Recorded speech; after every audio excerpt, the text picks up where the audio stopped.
I was 29 years old when I realized I had married a stranger.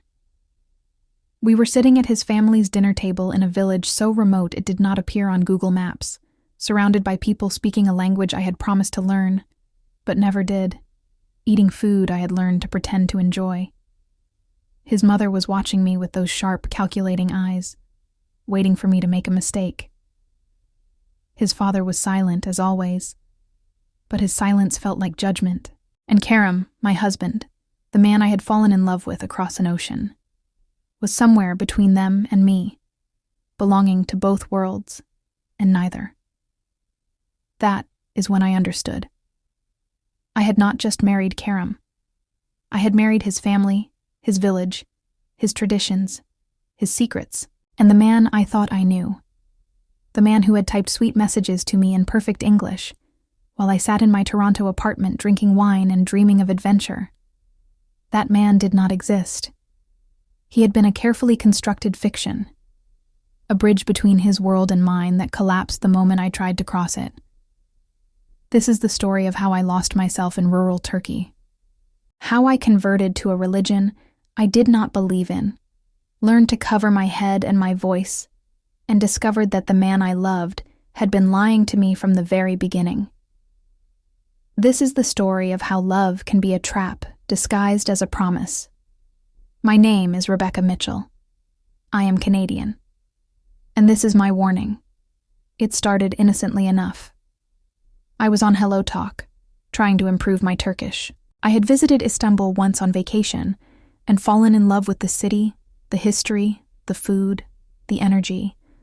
I wanted to go back, maybe work there for a year, teach English, have an adventure before I turned 30, and life became too serious.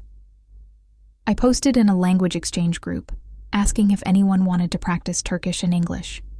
Within minutes, I had dozens of responses. Most were clearly just men hitting on me, their messages more flirtatious than educational, but one stood out. "Hello, Rebecca. I saw your post. I am a teacher in Turkey, and I would be happy to help you with Turkish. I am also working on improving my English for my job. If you are serious about learning, I am serious about teaching." His name was Karam Yilmaz. His profile picture showed a handsome man in his early 30s, with dark hair, light eyes, and a warm smile. He was wearing a sweater and glasses, looking professional and approachable. His profile said he taught English at a high school in central Turkey. We started with structured language exchange. 30 minutes in Turkish, 30 minutes in English. He would correct my grammar patiently, explain cultural context, send me links to Turkish music and poetry. I would help him with his English pronunciation, teach him idioms, share Canadian culture. But slowly, inevitably, the conversations became more personal. We talked about our lives, our dreams, our frustrations. Karam told me about the pressure to get married, how his family was traditional and kept introducing him to women from the village, women who he said were nice, but did not share his values. He wanted someone educated, someone who understood the wider world. I told him about my dating disasters in Toronto, how men my age seemed immature, commitment-phobic, more interested in their careers than in building a real connection. I wanted something real, something deep, something that felt like it mattered. After 3 months of daily conversations, Karam said something that changed everything. "Rebecca, I need to be honest with you. I think I am developing feelings for you. I know we have never met in person. I know this might seem crazy, but I cannot stop thinking about you. You are intelligent, kind, curious about the world. You make me want to be a better person." I stared at my phone, my heart pounding. I had been feeling the same way, but had been too scared to admit it. "I think I am developing feelings for you too," I typed back. "What do we do about this?" he asked. "I do not know. But I would like to find out." We decided I would visit Turkey. 2 weeks in the summer. I would stay in Ankara, the capital, which was close to his town. We would meet in person, see if the connection was real, figure out if this was something worth pursuing. My friends thought I was insane. You are flying to Turkey for a guy you met online?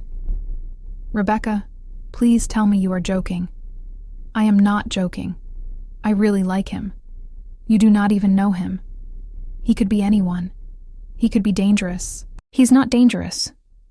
We have been talking every day for months. I know him. But I did not know him. Not really. I knew the version of himself he had chosen to show me. And that version, as I would later discover, was very carefully curated. The flight to Turkey was long. 13 hours of anticipation and nerves. What if he was not who he said he was? What if the chemistry was not there? What if I had built up something in my imagination that could not exist in reality? But when I walked through arrivals at Ankara Esenboğa Airport and saw Kerem standing there with a bouquet of red roses, all my doubts vanished. He was real. He was exactly as handsome as his photos, maybe more so. And when he smiled at me, that warm, genuine smile, I felt like I had come home. Rebecca, he said softly, like my name was something precious. Kerem. He did not hug me, not there in public. He explained later that public displays of affection were not really appropriate in Turkey, especially in more conservative areas. But his eyes said everything his body could not. Those 2 weeks were a dream. Kerem took time off work to show me his Turkey. Not tourist Turkey, but real Turkey. We visited ancient Roman ruins where we were the only tourists. We ate at family-run restaurants where no one spoke English and the food was unlike anything I had tasted.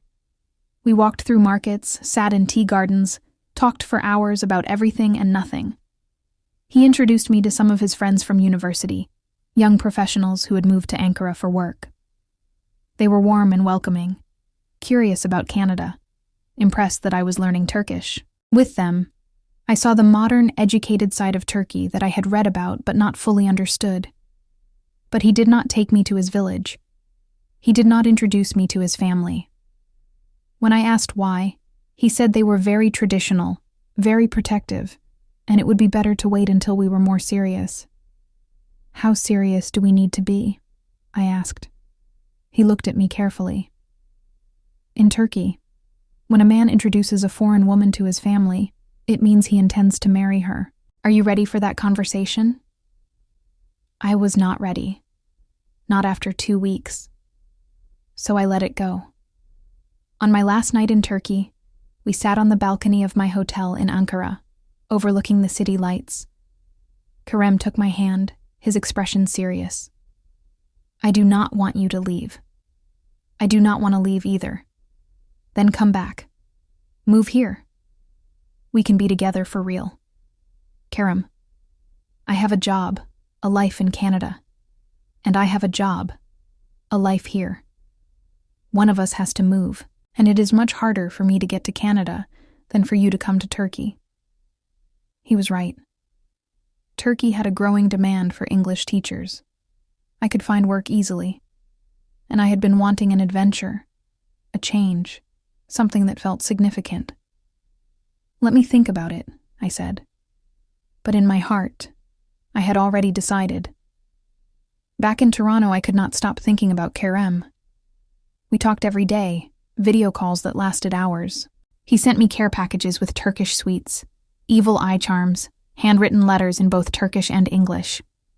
I sent him Canadian maple syrup, books, a hockey jersey as a joke. 3 months after my visit, I made the decision. I would move to Turkey. I gave my notice at the marketing agency where I worked, sold most of my furniture, and started the process of applying for a work visa to teach English. My parents were concerned but supportive. My mother said, "If this is what you want, we will support you. But please be careful." My father was more direct. Make sure he is who he says he is. Make sure his family knows about you. I promised them I would be careful. I promised them I knew what I was doing. I did not know anything. 2 weeks before my flight, Kerem brought up a subject he had been dancing around for months. "Rebecca, we need to talk about religion." My stomach dropped. I had known this was coming. Kerem had mentioned several times that his family was religious. conservative, traditional, but he had also said he was more liberal, more modern, not as strict. "Okay," I said. "Talk to me. In Turkey, for us to get married legally, we need to have the same religion, either both Muslim or both Christian. And for my family to accept you, for us to have their blessing, you would need to convert to Islam." I felt panic rising in my chest. "Karam, I am not Muslim. I was raised Christian, but I am not even practicing. I do not believe in organized religion. I understand. But this is not just about belief. It is about family, about tradition, about being accepted. If you do not convert, my family will never accept you. They will see you as an outsider, someone who is taking their son away. So what are you saying? That I have to convert, or we cannot be together?" He looked pained.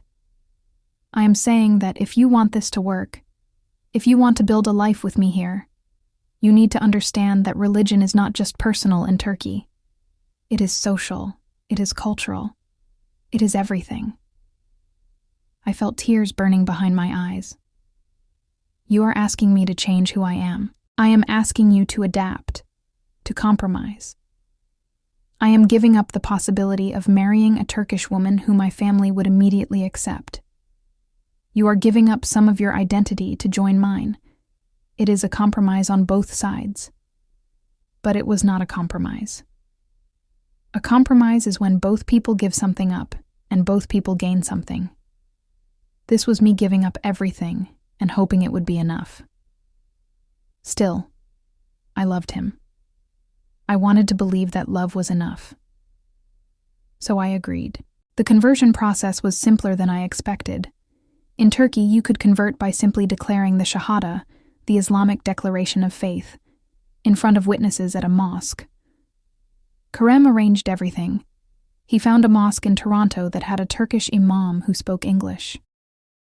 He video called in to witness as I sat in a small office, wearing a headscarf for the first time in my life, and recited words I did not fully understand. "Ashhadu an la ilaha illa Allah, wa ashhadu anna Muhammadan Rasul Allah." I bear witness that there is no God but Allah, and I bear witness that Muhammad is the messenger of Allah. The imam smiled warmly and congratulated me. The witnesses, 2 Turkish women who attended the mosque, hugged me and welcomed me to Islam. Kerem, watching through the screen, had tears in his eyes. "I am so proud of you," he said. "I know this was hard, but I promise it will be worth it." I wanted to believe him. God, I wanted to believe him so badly. I moved to Turkey in November. Kerem had found me a job teaching English at a private language school in Kayseri, a city in central Anatolia. It was not Ankara, not Istanbul, but a more conservative, traditional city. Kerem taught in a town about an hour away, but we could see each other on weekends. The job was fine. The pay was low by Canadian standards, but enough to live on. My coworkers were friendly, mostly Turkish teachers with a few other foreigners. But I felt isolated. Kayseri was nothing like Istanbul or Ankara. It was conservative, religious. Women covered their heads. Men and women did not mix freely. There were no bars, few restaurants where alcohol was served. I started wearing a headscarf in public, not because I wanted to, but because Kerem suggested it would help me fit in, would make his family more comfortable when they met me, would show respect for the culture. "It is just fabric," he said. "It does not mean anything if you do not want it to." But it did mean something. It meant I was disappearing. The version of myself that wore jeans and t-shirts, that went to bars with friends, that spoke her mind freely, that version was being erased piece by piece. In December, Kerem finally took me to meet his family. His village was 3 hours from Kayseri, deep in rural Anatolia. It was beautiful in a stark way. Rolling hills, stone houses, narrow streets, but it was also poor, really poor. The kind of poverty I had only seen in documentaries. Kerem had told me his family was not wealthy, that they were simple people. But he had not prepared me for this. His family home was a small stone house with no central heating, just a wood-burning stove. The toilet was outside, a hole in the ground. There was no hot water. The furniture was old, worn, mismatched. His mother, AC, was a tiny woman in her 60s, completely covered except for her face and hands. She did not speak any English. She looked at me with suspicion, said something in Turkish to Kerem that I did not understand. Kerem translated. She says welcome. She says she hopes you are a good Muslim girl. I smiled and nodded, my Turkish not good enough to respond properly. His father, Mehmet, was even more intimidating. A tall, severe man with a white beard, he barely acknowledged me. He shook my hand limply, his expression cold. The rest of the family was there too. Kerem's 2 younger brothers, both in their 20s. His sister, who was married and lived in the next village. His grandmother, ancient and withered, sitting by the stove. His aunt and uncle with their children. 14 people in a 3-room house. Dinner was tense. The women served the men first, then ate separately in the kitchen. I was expected to sit with the women, even though I could not communicate with them. They spoke in rapid Turkish, occasionally glancing at me, sometimes laughing. I did not know if they were laughing at me or just laughing, but paranoia crept in. After dinner, Kerem's father pulled him aside for a private conversation. It lasted over an hour. When Kerem returned, he looked shaken. "What happened?" I whispered. "Later. We will talk later." We stayed in the village for 2 days. I slept in a room with Kerem's mother and grandmother. The men slept in another room. There was no privacy, no comfort, no warmth. I had never felt so out of place in my entire life. On the drive back to Kayseri, I finally asked, "What did your father say?" Kerem was quiet for a long time. "He said he has concerns about you." "What kind of concerns?" "He thinks you are too modern, too Western. He is not sure you will be a good wife, a good Muslim, a good daughter-in-law." I felt anger flash through me. "I converted to Islam for you. I wear a headscarf for you. I am trying to learn Turkish, to adapt, to fit in. What more does he want? He wants you to move to the village." I stared at him. "What? After we get married, he wants us to live in the village, to be close to family. He says it is important for me to be near my parents as they get older. Kerem, I cannot live there. There is no job for me, no internet, no nothing. I would be completely isolated." He looked at me, his expression pained. "Rebecca, in Turkish culture, family comes first. When we marry, we are not just joining our lives. We are joining our families, and my family expects us to be close, to be available, to be part of the community. You are asking me to give up everything. I am asking you to build a new life with me." But the life he was describing was not a life I wanted. It was a prison. We got engaged in February. A small ceremony in Kerem's village with his family and some neighbors. I wore a traditional dress his mother had chosen, covered from head to toe in fabric that itched and suffocated. Kerem's father gave a speech in Turkish that I did not understand. Everyone clapped. I smiled until my face hurt. The wedding was planned for June.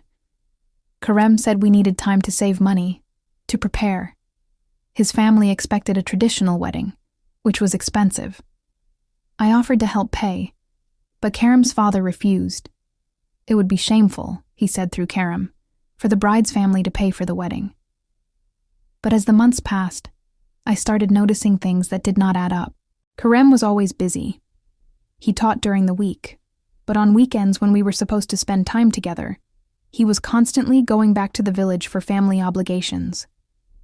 His mother needed help with something. His father was sick. His brother needed advice. There was always something. And when we were together, he was distracted. Always on his phone, texting in Turkish, conversations he would not translate for me. When I asked who he was talking to, he would say family, work, friends. but there was something secretive in the way he angled his phone away from me. In April, 2 months before our wedding, I made a decision. I was going to surprise Karam. He had mentioned he was spending the weekend in the village helping his father with some construction work. I thought I would drive there, bring food, spend time with his family, show them I was making an effort. I borrowed a car from a colleague and drove the 3 hours to the village. I stopped at a bakery and bought fresh bread and pastries. I was nervous but excited. This would be good. This would show them I was serious. I arrived at the house around noon. I knocked on the door. Karam's mother opened it, and the expression on her face was not surprise. It was alarm. She said something in rapid Turkish, her voice sharp. I did not understand, but her body language was clear. I was not supposed to be there. "Is Karam here?" I asked in my broken Turkish. "Karam Buradama." Before she could answer, I heard voices from inside. Male voices, laughing. I stepped past her, into the house. Karam was in the main room with his father and brothers, and sitting next to him, wearing a conservative dress and headscarf, was a young woman I had never seen before. The room went silent. Karam's face went white. "Rebecca," he said, standing up quickly. "What are you doing here?" "I came to surprise you. I thought we could spend the day together." "Who is she?" The young woman looked at me with wide eyes, confused. She said something in Turkish to Karam. He responded quickly, his voice tense. "This is Elif," he said to me in English. "She is the daughter of my father's friend. She is just visiting."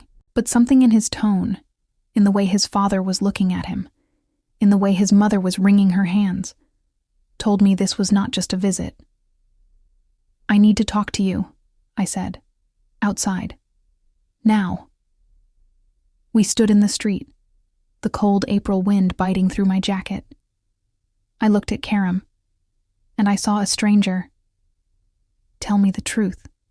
Who is she?" He would not meet my eyes. "She is someone my family wants me to marry."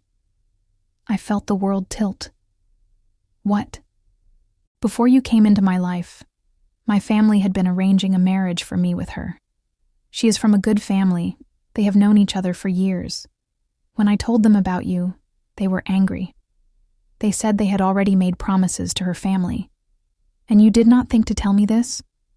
I thought I could handle it. I thought I could convince them to accept you instead. But you have not convinced them, have you?" He finally looked at me, and I saw the truth in his eyes. "No. They still want me to marry her. And what do you want?" He did not answer. He did not need to.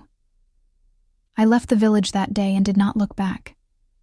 I drove straight to Kayseri, packed my apartment, and booked a flight back to Canada. Karam called me dozens of times. I did not answer. Finally, he sent a message. "Rebecca, please, let me explain. My family is putting so much pressure on me. I do not want to marry her. I want to marry you. But I cannot just cut off my family. In our culture, it does not work like that." I wrote back. "You lied to me. You let me convert to a religion I do not believe in. You let me give up my job, my home, my life for you. And the whole time, you were engaged to someone else. Not engaged. It was just an understanding between families. You are splitting hairs. You betrayed me. You used me. And I am done." But the story did not end there.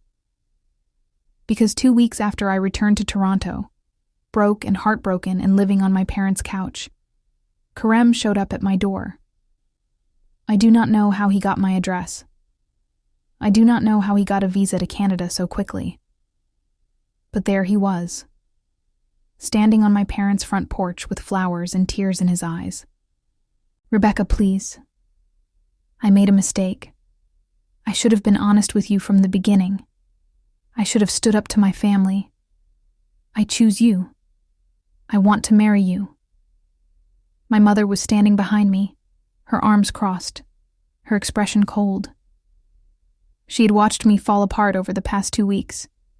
She had held me while I cried, while I raged, while I questioned every decision I had ever made. "I think you should leave," my mother said.